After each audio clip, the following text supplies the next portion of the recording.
சின்ன பயலே சேதி கேளடா, சின்ன பயலே சேதி கேளடா.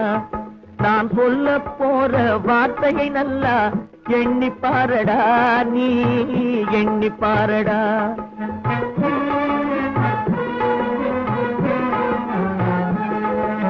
சின்ன பயலே சேதி கேளடா.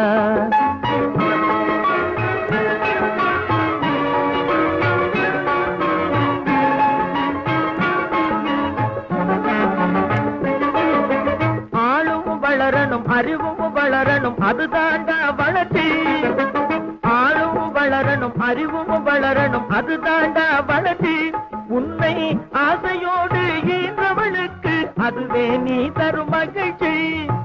ஆசையோடு ஈன்றவளுக்கு அதுவே நீ தரும் மகிழ்ச்சி. நாளும் ஒவ்வொரு பாடும் கூறும் காலம் தரும் பயிற்சி. உன் நரம்போடு தான் பின்னி வளரணும் தன்மான உணர்ச்சி. உன் நரம்போடு தான் பின்னி வளரணும் தன்மான உணர்ச்சி. சின்ன பயலே சேதி கேளடா.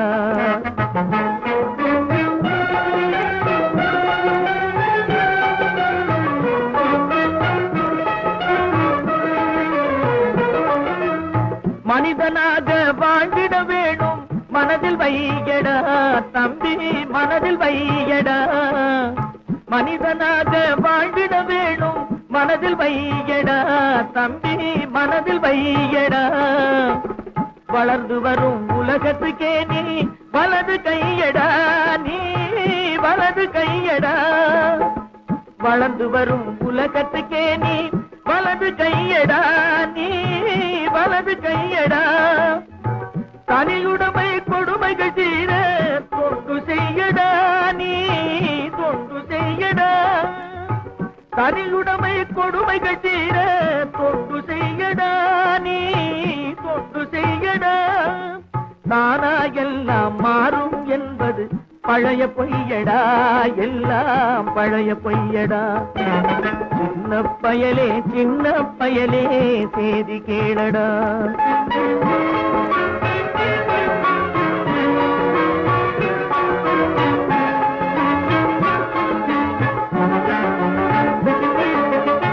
வேப்பமர உச்சியில் நின்று பேயுண்டு ஆடுதுண்டு,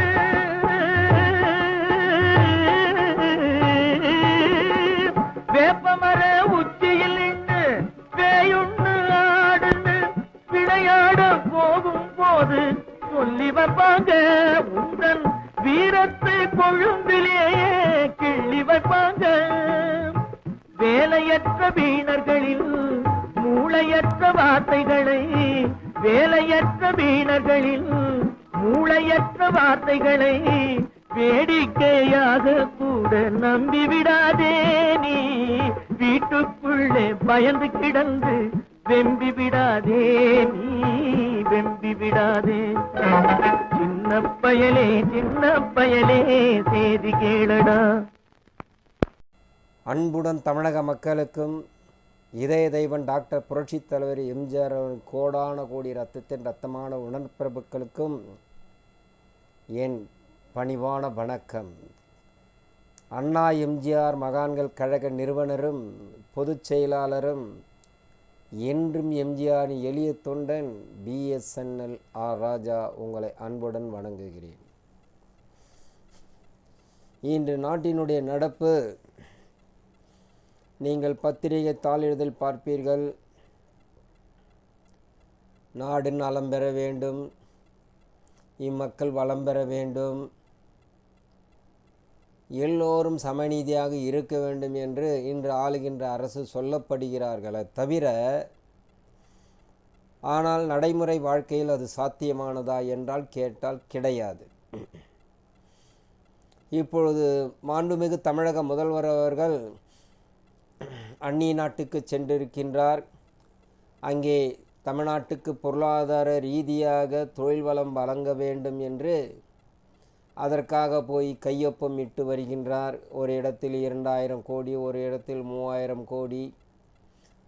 ஒரு இடத்தில் 1000 கோடி இப்படி என்று தொழில் வளத்தை அங்குள்ள முக்கிய பிரகமஸ்தர்களிடம் கையொப்பம் போட்டு வருகின்றார்கள். எனக்குள் ஒரு ஐயப்பாடு தோன்றுகின்றது. நாம் இப்படிதான் கிட்டத்தட்ட ஒரு 200 ஆண்டுகளுக்கு முன்பாக அந்நியனை நாம் வரவழைத்து அவர்கள் நம்மிடம் தஞ்சமடைந்தார்கள். அந்நியர்கள், நாங்கள் வாணிபம் செய்கின்றோம், எங்களுக்கு அனுமதி வழங்குங்கள் என்று கேட்டதற்கு நமக்கு எப்பொழுதுமே தாராள மனப்பான்மை உண்டு. வந்தாரை வாழ வைக்கும் தமிழன், அவனிடம் பேதம் இல்லை, அவனிடம் மாற்று கருத்து இல்லை. ஆனால் அடைக்கலம் வந்தவன் வாணிபம் செய்வதோடு மட்டுமல்லாமல் இந்த வாணிபத்தில் யார் இங்கே வந்து பலகீனமானவர்கள் என்று கருதி அவர்களை தன் பக்கத்தில் இழுத்து கொண்டு அவர்களை தன் வசப்படுத்தி கொண்டு இந்த நாட்டையே கபலீகரம் செய்தார்கள். இப்பொழுது நான் யோசிக்கின்றேன், நம் நாடா என்று நான் யோசிக்கின்றேன். வாணிபம் செய்ய வருகின்றவன் அப்படியே நாட்டையே விழுங்க பார்ப்பான். நம் மாண்புமிகு தமிழக முதல்வரை பணிவன்புடன் நான் கோருகிறேன். புரட்சித் தலைவர் எம்ஜிஆர் அவர்கள் 1963 பாடிவிட்டார், என்ன பலம் இல்லை இந்த திருநாட்டில், என் கையை ஏந்த வேண்டும் வெளிநாட்டில், ஒழுங்காய் பாடுபடு வயக்காட்டில், உயரும் உன் மதிப்பு அயல் நாட்டில் என்று பாடினார். அது நிதர்சனமான உண்மை. நாம் அதற்கு ஆக்கப்பூர்வமான பணிகளை அந்த விவசாய மக்களுக்கு நாம் செயல்படுத்த நடைமுறைக்கு கொண்டு வரவில்லை. அவர்களுக்கு என்ன தேவை, அவர்களுக்கு என்னென்ன உபகரணங்கள் தேவைப்படுகிறது, அவர்களுக்கு என்ன நீர்வளம் கிடைக்குதா இல்லை என்று ஆய்வதும் கிடையாது. இவை அனைத்தும் அந்த விவசாய மக்களுக்கு நாம் தேடி கொடுத்தால் நம் நாடும் உயரும், இந்த மண்ணும் செழிப்பாக செழித்தோங்கும். அதை நாம் தவறவிட்டோம். ஆனால் அந்நியனிடம் இருந்து நாம் அந்த விவசாயத்துக்கு உண்டான விதைகளை வாங்குகின்றோம். அந்த விதைகள் அந்த நேரத்துக்கு அது செழிப்பாக வளரும், பிறகு அந்த பூமியே அழிந்துவிடும். நாம் அந்நியனிடம் கையேந்தி பழக்கப்பட்டவர்களாக மாறிவிட்டோம். இப்பொழுது எனக்கு ரொம்ப மனம் வருத்தமாக இருக்குது. நான் தமிழ்நாட்டில் தான் இருக்கின்றேன், தமிழ் மண்ணில் பிறந்தவன் தான். ஆனால் தமிழனுக்கு அங்கே முக்கியம் இடம் இல்லை. வடநாட்டுக்காரர்கள் தான் இன்று கால் பகுதி குடியேறிவிட்டார்கள். ஒரு குறிப்பாக எடுத்துக்கொள்ளுங்க, இன்று எல்லாம் முக்கியமாக உணவுக்கூடிய உணவு பிரியாணி. இந்த ஹைதராபாத் பிரியாணி அந்த கடைகள் தமிழ்நாடு முதல் எங்கெல்லாம் இருக்கின்றது. அதில் அனைத்தும் தமிழர்கள் ஒருவரும் கிடையாது, வடநாட்டு சார்ந்தவர்கள் மட்டும்தான் இருக்கின்றார்கள். அப்போ தமிழன் அங்கே புறம் தள்ளப்படுகிறான். இங்கே அவர்களுக்கு தொழில் நாம் செய்வதற்கு நாம் இடம் கொடுத்தோம். அவர்கள் வந்து இங்கு வாணிபத்தை செய்யப்படுகிறார்கள். ஆனால் இங்கே வந்தால் அந்த தமிழனுக்கு தான் முதலிடம் கொடுக்க வேண்டும். யார் வேண்டும் என்றாலும் வரலாம், அது தவறு இல்லை. ஏனென்றால் தமிழனுடைய மனப்பான்மை அப்படி. அவன் யாரையும் எதிராளியாக கருத மாட்டான். அண்ணனாக, தம்பியாக, சகோதரனாக, தோழனாக, நண்பனாக, இப்படி தான் தமிழன் பார்ப்பது அவனுடைய மரபு. ஆனால் ஆளுகின்ற அரசு இன்று இதை கொஞ்சம் கூட கவனம் கொள்ளுவதில்லை. இன்று தமிழ்நாட்டில் கட்டிடக்காரர்கள் செய்யும் தொழில் முக்கால் பகுதி வடநாட்டை சார்ந்தவர்களாக தான் இருக்கின்றார்கள். அவர்களுக்கு இங்கு குடியுரிமையும் கொடுக்கப்படுகிறார்கள். கொடுக்கலாம், தவறு ஒன்றும் இல்லை. ஏனென்றால் அவனும் மனிதன்தான். ஆனால் அங்குதான் ஒரு பெரிய தவறு இருக்கின்றது. அவன் இங்கே குடியேறிவிட்டால் அவனுக்குள்ள ஒரு சுபாவம் மாறிவிடும். தமிழனுடைய கலாச்சாரத்தை அவன் அடியோடு குழி தோண்டி புதைக்கப்படுவான். தமிழன் அப்படி செய்ய மாட்டான். அவன் எதையும் ஆராய்ந்து சீர்தூக்கி அவன் கவனத்துடன் செயல்படக்கூடிய தன்மை உடையவன் தமிழன். இன்று வாணிபத்தை அந்நிய நாட்டிலிருந்து மாண்புமிகு தமிழக முதல்வர் நான் இத்தனை ஆயிரம் கோடி நான் இந்த தொழிலை முதலீடு செய்யப்படுகிறார்கள், இத்தனை ஆயிரம் கோடி முதலீடு செய்ய, அவர்கள் இங்கு வருபவர்கள் ஆதிக்கத்தை செலுத்த ஆரம்பித்து விடுவார்கள். நாம் கிட்டத்தட்ட இப்போது பாதி இடம் கொடுத்துட்டோம். பேர் தான் நாம் தமிழ்நாடுன்னு சொல்லிக்கிறோம். அது கிராமப்புறங்களில் போனால் தமிழை சொல்லுவோம். சென்னையில் சுத்தமாக கிடையாது, எல்லாம் ஆங்கிலம் தான் பேசுகிறாங்க. கேட்டால் ஆங்கிலம் தான் முக்கியம்னு சொல்கிறாங்க. தமிழை அடியோடு மறந்துட்டாங்க. நான் எந்த மொழியும் கற்கக்கூடாது என்று சொல்லக்கூடிய கொள்கை உடையவன் அல்ல. அனைத்தும் கற்றுக்கொள்ள வேண்டும். அனைத்தும் கற்றுக்கொண்டால் நமக்கு நல்லது கெட்டது எது என்று பகிர்ந்து செயல்படக்கூடிய ஆற்றல் தன்மை நம்மிடத்தில் உண்டு. ஆனால் இவர்கள் முதலீடு என்ற ஒரு பெயரில் அந்நியனுக்கு முக்கியத்துவம் கொடுக்கப்படுகிறார்கள். ஏன் தமிழ்நாட்டில் வரி வரலையா? மக்கள் வரி பணம் செலுத்தவில்லையா? இந்த 2000 கோடி, இந்த 1000 கோடி, 5000 கோடி இப்படி என்று அந்நிய நாட்டிடம் போய் நீங்கள் கையேந்தி நீங்கள் என் மாநிலத்துக்கு வந்து தொழில் செய்யுங்கள் என்று சொல்லப்படுகிறீர்களே, தமிழர்கள் தன்மானம் உள்ளவர்கள் அல்லவா? நம் வரி பணத்தை வைத்து இந்த மக்களுக்கு என்ன தொழில் செய்யலாம் என்று உங்களால் ஆற்றல் இல்லையா? அதை செயல்படுத்த நடைமுறைக்கு கொண்டு வர உங்களுக்கு சாத்தியப்படவில்லையா? முடியும். ஆனால் இவர்கள் வீணான விரயம் செய்யப்படுகிறார்கள். இவர்கள் தேர்தல் காலங்களில் ஜெயிப்பதற்கு இலவசம் என்ற ஒரு மாயை கொடுத்து மக்கள் வரி பணத்தை விரயமாக்கி கொண்டிருக்கிறார்கள். அவர்கள் இன்று மக்கள் கடனாளியாக இருக்கின்றார்கள். இந்த அப்பாவி மக்களுக்கு தெரிவதில்லை. இன்னும் அவர்கள் மயக்கத்தில் தான் இருக்கிறாங்க. நான் பல முறை பதிவில் போட்டேன், அரசியல்வாதி உங்களை ஏமாற்றி கொண்டிருக்கிறான். நீங்கள் கேட்கலாம், நீங்களும் அரசியல்வாதி தானே? உண்மை, நான் அரசியல்வாதி அல்ல, பொதுநலவாதி. என் கையில் 10 ரூபாய் இருந்தால் பிறருக்கு 1 ரூபாய் நான் கொடுப்பேன். இல்லை என்றால் நான் அமைதியாக இருந்து விடுவேன். அடுத்தவங்களிடத்தில் கொள்ளையடித்து அந்த பணத்தை எடுத்து நான் தானமாக கொடுப்பவன் நான். அப்படி சுயமரியாதை இழந்தவன் அல்ல. தமிழன் என்று சொல்லப்படுகிறார்கள் அல்லவா? அந்த தமிழனுடைய வார்த்தைக்கு என்னவென்று இன்னும் அர்த்தம் புரியாமல் தான் வாழ்ந்து கொண்டிருக்கிறார்கள் இந்த தமிழ் மண்ணிலே. இப்பொழுது ஒரு பத்திரிகை நாளில் பார்த்தேன், அன்பு சகோதரர் திருமாவளவன் அவர்கள் மதுவை அடியோடு ஒழிப்போம் என்று ஒரு மாநாட்டை நடத்தப்படுகிறார். எனக்கு மிகவும் விந்தையாக இருக்கின்றது அன்பு சகோதரர் திருமாவளவனுடைய அந்த மாநாட்டை பற்றி. என்னடா இவன் இப்படி சொல்லப்படுகிறான்? அவர் எவ்வளோ பெரிய ஆள், அவர் எப்படியெல்லாம் அவர் எல்லா கட்சி பிரமுகர்களையும் அழைத்து ஒன்றா சேர்ந்து ஒரு மாநாடு நடத்தினன்னு. உண்மையான தமிழனுடைய நிலைப்பாடு என்னவென்று நாம் அறிந்து கொள்ள வேண்டும். இன்று நீங்கள் கூட்டணியிலே இருக்கின்றீர்களே திராவிட முன்னேற்ற கழகத்துடன், அவர்கள் எதிர்கட்சியாக இருக்கின்ற பொழுது அவருடைய இன்றைய முதல்வர் அன்றைய எதிர்கட்சி தலைவர் மு.க. ஸ்டாலின் அவர்கள், அவருடைய தங்கை நாடாளுமன்ற உறுப்பினர், அவருடைய மாமன் மகன் தயாநிதி மாறன், இவருடைய மகன் உதயநிதி ஸ்டாலின் அவர்கள் போராட்டத்தை நடத்தினார்கள். அப்போது அனைத்து இந்திய அண்ணா திராவிட முன்னேற்ற கழகம் ஆட்சி நடந்து கொண்டிருக்கிறது. நாங்கள் ஆட்சிக்கு வந்தால் மதுவை அடியோடு ஒழிப்போம். அது எப்படி சொன்னாங்க?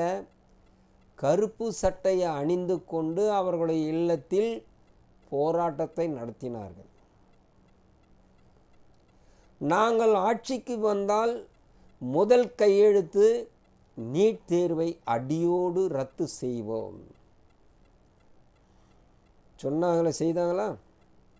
இப்போ அன்பு சகோதரர் திருமாவளவன் அவர்கள் அவருடைய கூட்டணியில் இருந்து கொண்டிருக்கிறீர்கள். இன்று மதுவை ஆண்டுக்கு 50,000 கோடி வருவாய் வந்து கொண்டிருக்கிறது. அதனால் மக்களுக்கு என்ன லாபம் என்று கேட்டால் லாபம் இல்லை, பூஜ்ஜியம்தான். அது யாருக்கு பலமாக இருக்கின்றதென்றால் திராவிட முன்னேற்ற கழகத்தில் இருக்க கட்சிக்காரர்களுக்கு தான் அந்த வருவாய். இது அரசுக்கு வருவாய் அல்ல. ஏன் இது அன்பு சகோதரர் திருமாவளவனுக்கு தெரியாதா? இவ்வளோ மதுக்கடையை வைத்துக்கொண்டு இந்த நாட்டை சீரழித்து கொண்டிருக்கிறார்களே, என்று கலைஞர் ஆட்சிக்கு வந்தாரோ அன்றே மதுக்கடையை திறந்தார். அன்று துவங்கப்பட்டது இன்று, அதாவது அவர் காலத்தில் அது முதல் சந்ததி அழிந்து கொண்டிருக்கிறது. இன்றைய சந்ததி இரண்டாவது சந்ததியும் அழிந்து கொண்டிருக்கிறது. அது கலைஞரை பற்றி நம்ம ஒரு அன்பு சகோதரர் பாடுவார், கள்ளக்குடி கொண்ட கருணாநிதி வாழ்க. கள்ளக்குடி கொண்ட கருணாநிதி வாழ்க அல்லது மக்கள் குடிகளை அழித்து கொண்டிருக்கும் கருணாநிதி அவர்கள். இதுதான் இன்று இளைய சமுதாயம் அழிந்து கொண்டிருக்கிறார்கள். அன்று நான் பலமுறை பதிவில் போட்டிருக்கிறேன். பேரறிஞர் அண்ணா அவர்கள் ஆட்சி பொறுப்பேற்றவுடன் திராவிட முன்னேற்ற கழகத்தில் இருக்க அன்பு சகோதரர்கள் அண்ணாவை பார்த்து கேட்டார்கள், அண்ணா நாம் மதுக்கடவை தரப்போம் என்று. அப்பொழுது அண்ணா சொன்னார், அதை விட என் உயிரை மாய்த்து விடுவேன், நான் மக்களை அழிக்க மாட்டேன். அவர் உண்மையான தலைவர், அவர் பொதுநலவாதி. இவர் கலைஞர் அவர்கள் சுயநலவாதி. தன் குடும்பம் வாழ்ந்தால் போதும், மற்றவர்கள் அழிந்தால் எனக்கு கவலை இல்லை. ஆனால் ஊருக்கு உபதேசம் பேசுவார். அவர் ஒரு மாபெரும் தலைவர் என்று சொல்கிறாங்க. அது எனக்கு ரொம்ப வருத்தமாக இருக்குது. உண்மையில் வருத்தமாக இருக்குது. மாபெரும் தலைவர்னாக்கா கப்பலோட்டி தமிழ்னு சொல்லணும், மகாகவி பாரதியாரை சொல்லணும், திருப்பூர் குமரனை சொல்லணும்,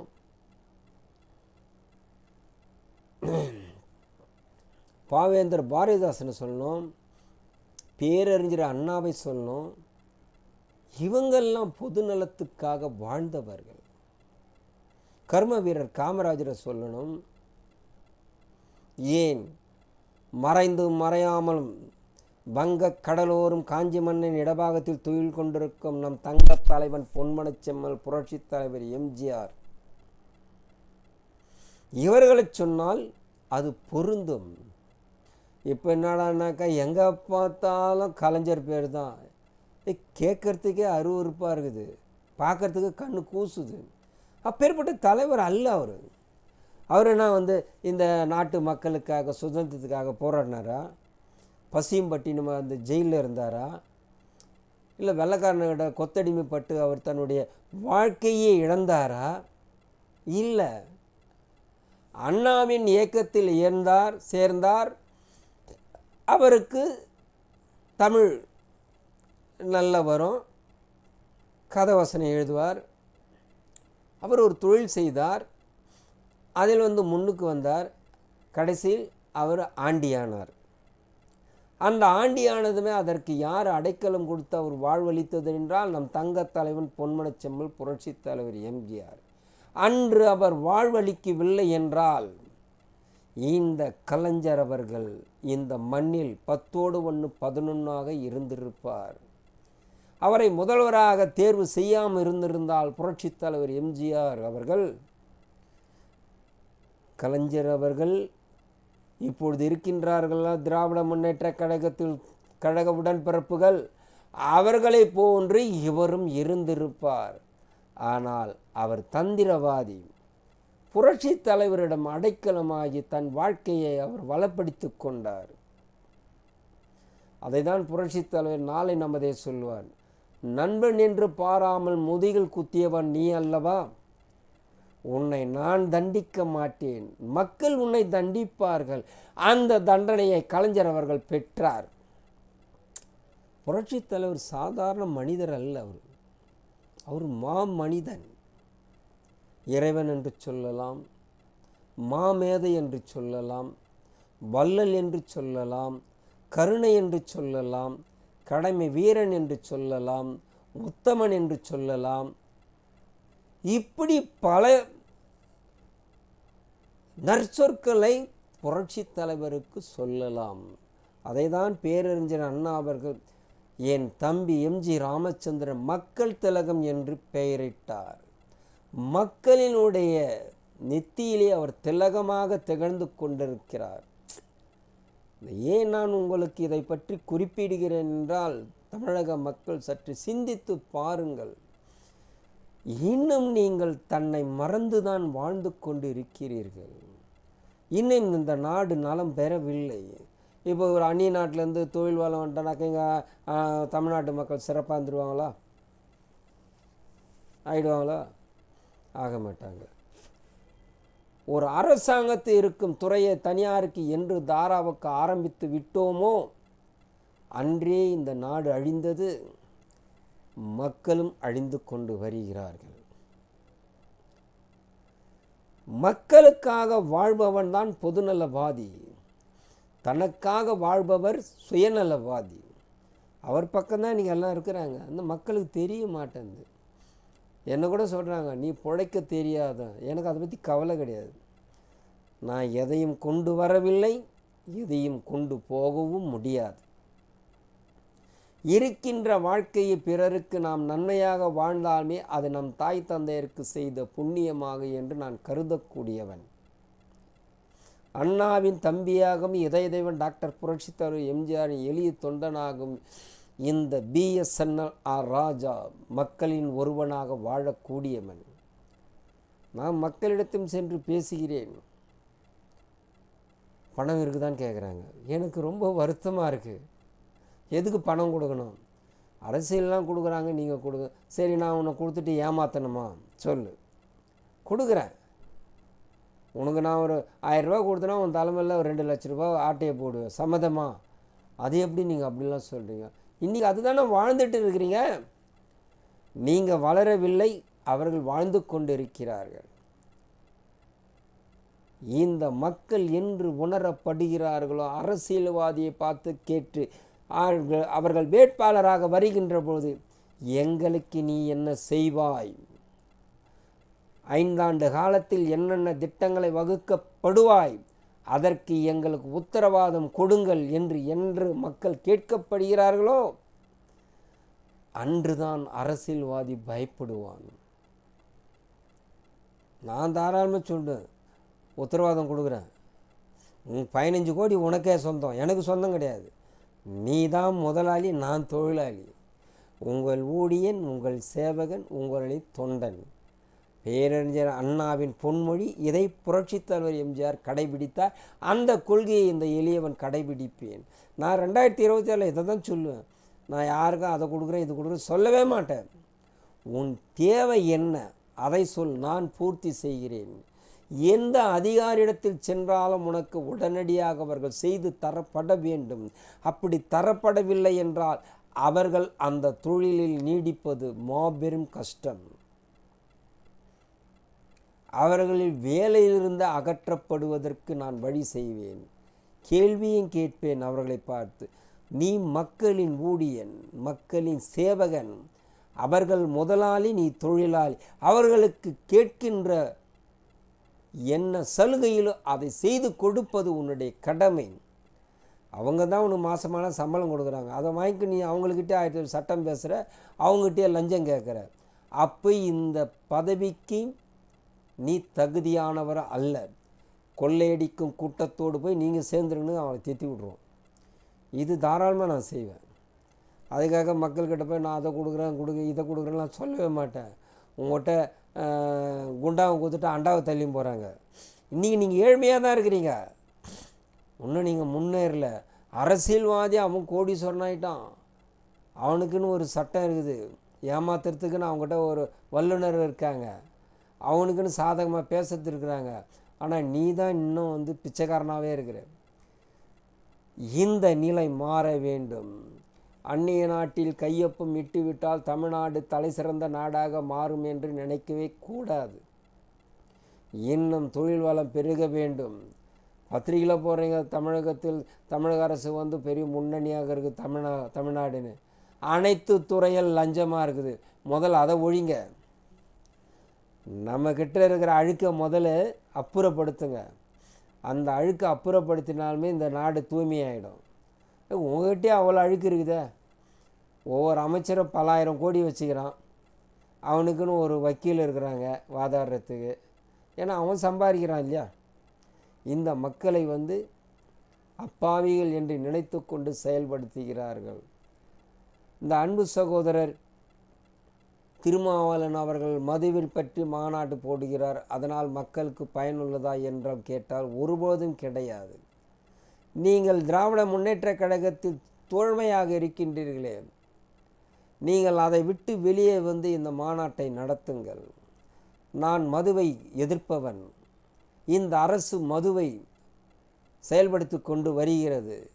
இது நாட்டு மக்களுடைய உயிரை குடிக்கக்கூடிய கிருமி, தாய்மார்களை தாளை பறிக்கக்கூடிய ஒரு விஷம். அதனால் நீங்கள் இந்த மதுவை அடியோடு ரத்து செய்தால் இந்த திருமாவளவன் திராவிட முன்னேற்ற கழகத்தினால் என்றும் தோழமையாக இருப்பேன் என்று அறிக்கை விடுவார். அவர் விடமாட்டார். சும்மா மக்களை எப்படியெல்லாம் கவர் பண்ண வேண்டுமோ அப்படிலாம் பண்ணுறாங்க. எல்லா கட்சியும் கூப்பிட்றாரு. எல்லா கட்சியும் கூப்பிட்டா மது ஓய்ச்சிடுங்களா? எல்லாம் திராவிட முன்னேற்ற கழகத்துக்கு தான் இருக்குது அந்த தொழிற்சாலைலாம். அவெல்லாம் உடனே குத்தி கொடுத்துருவானவன். இப்போ ராகுல் காந்தி அவர் சொல்கிறாரு, பாரதிய ஜனதா ரொம்ப கொடுமைப்படுத்துது. இவங்க மட்டும் என்ன பண்ணலையா?